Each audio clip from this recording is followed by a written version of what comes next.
अमावस्या की रात थी। चारों ओर घना अंधकार पसरा हुआ था। श्मशान भूमि में सूनी हवाएं चल रही थीं और जली हुई लकड़ियों की राख हवा में उड़ रही थी। सूखे वृक्षों की टहनियां जैसे किसी अनकहे भय को व्यक्त कर रही थीं। ऐसे ही वातावरण में एक पीपल के पेड़ की सबसे ऊंची डाल पर उल्टा लटका हुआ था बेताल। उसकी आंखें चमक रही थीं और होठों पर एक रहस्यमयी मुस्कान थी। उसी रात सिंहासन पर विराजमान राजा विक्रमादित्य ने अपने वचन का पालन करते हुए एक बार फिर श्मशान भूमि की ओर प्रस्थान किया। वह निडर, शांत और गंभीर थे।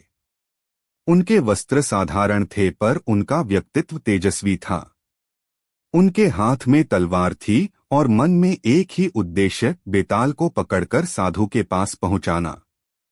जैसे ही राजा विक्रम ने बेताल को पीपल के पेड़ से नीचे उतारा और अपने कंधे पर लादा, बेताल हंस पड़ा। उसकी हंसी श्मशान के सन्नाटे को चीरती हुई गूंजने लगी। फिर वह बोला, राजन, तू बड़ा साहसी है। हर बार मुझे पकड़कर ले जाता है। चल, इस बार मैं तुझे एक और कहानी सुनाता हूं। पर शर्त वही है, यदि तू बीच में बोला तो मैं फिर उड़ जाऊंगा। राजा विक्रम ने चुपचाप सिर हिलाया और आगे बढ़ने लगे। बेताल ने कहानी आरंभ की। बहुत समय पहले की बात है। उत्तर दिशा में एक नगर था, मणिकेतपुर। वहां के राजा सोमकेत धर्मनिष्ठ, प्रजावत्सल और न्यायप्रिय थे। उनके राज्य में प्रजा सुखी और संतुष्ट थी। राजा की एकमात्र संतान थी राजकुमार चंद्रसेन। चंद्रसेन बचपन से ही विलक्षण बुद्धि और अपार पराक्रम वाला था। वह वेदशास्त्र, राजनीति और युद्धकला में दक्ष था। प्रजा उसे प्रेम करती थी और पिता उस पर गर्व करते थे। एक दिन राजकुमार नगर भ्रमण पर निकला। तभी उसकी दृष्टि एक अजीब सी स्त्री पर पड़ी। वह काले वस्त्रों में थी, उसकी जटाएं उसके कंधों पर लहराती थीं और उसकी आंखों में एक रहस्यमयी चमक थी। उसका नाम था रूपवती। उसकी चाल में मोह और दृष्टि में सम्मोहन था।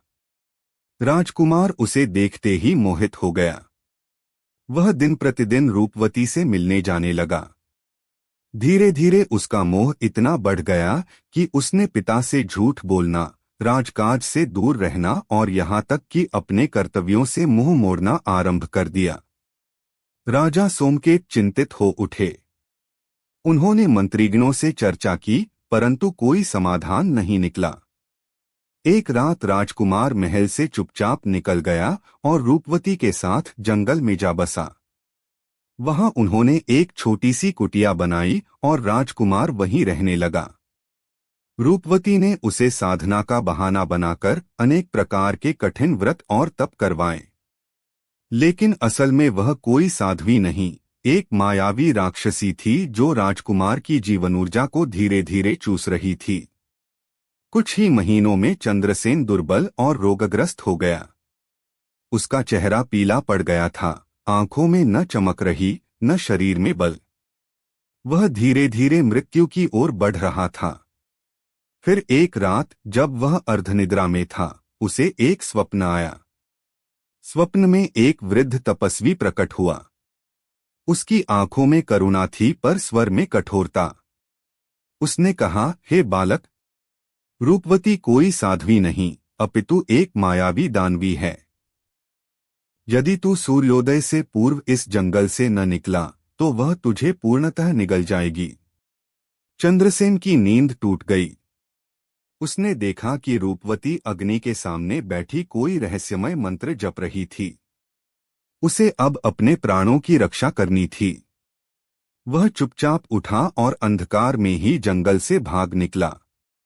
कुछ दूर जाने पर उसे एक कुटिया दिखाई दी, जहां वही तपस्वी बैठा ध्यानमग्न था। चंद्रसेन ने उसके चरणों में गिरकर अपनी रक्षा की प्रार्थना की। तपस्वी ने कहा, डर मत पुत्र, पर तुझे अभी भी संकट है। रूपवती तुझे खोजती हुई यहां आ सकती है। यह यंत्र अपने गले में डाल लो और मेरे चारों ओर खिंची अग्नि रेखा को पार मत करना। तभी हवा में एक तेज गर्जना हुई। रूपवती अब अपने असली स्वरूप में आ गई थी, लंबे नाखून, विकराल मुख और जलती आंखें। वह हवा में उड़ती हुई तपस्वी की कुटिया के पास आई। जैसे ही उसने अग्नि रेखा पार करनी चाही, तपस्वी ने तेज मंत्रोच्चार करते हुए हाथ उठाया। रेखा से अग्नि की ज्वालाएं उठीं और रूपवती वही भस्म हो गई। चंद्रसेन भय से कांप रहा था। तपस्वी ने उसे आश्वस्त किया और कहा, अब तू मुक्त है। लौट जा अपने नगर और अपने धर्म का पालन कर। राजकुमार लौट आया। राजा सोमकेत ने उसे देखकर संतोष की सांस ली। चंद्रसेन ने सारी बात अपने पिता को बताई और क्षमा याचना की। कुछ महीनों पश्चात उसकी विवाह एक धर्मप्रायण कन्या से कर दी गई। चंद्रसेन ने प्रतिज्ञा ली कि अब वह जीवन भर अपने कर्तव्यों से विमुख नहीं होगा। इतना कहकर बेताल चुप हो गया। फिर उसकी गूंजती हुई आवाज आई, राजन, अब तू न्याय कर। इस कथा में बताओ, राजकुमार की सबसे बड़ी भूल क्या थी और क्या उसे क्षमा मिलनी चाहिए थी? राजा विक्रम कुछ क्षण मौन रहे, फिर बोले, राजकुमार की सबसे बड़ी भूल थी अपने मोह को विवेक पर हावी करना। परंतु उसने पश्चाताप किया, अपने कर्तव्यों पर लौटा और धर्म का पालन किया, अतः उसे क्षमा योग्य समझा जा सकता है। बेताल हंस पड़ा, राजन, तूने फिर उत्तर दे दिया। अब मैं फिर लौटता हूं अपने स्थान पर। यह कहकर बेताल फिर से हवा में उड़ गया और उसी पीपल के पेड़ पर जा लटका। राजा विक्रम बिना थके, बिना विचलित हुए फिर उसकी ओर बढ़ चले। क्योंकि वह राजा विक्रम थे जो एक बार वचन दे दें तो जीवन की परवाह नहीं करते।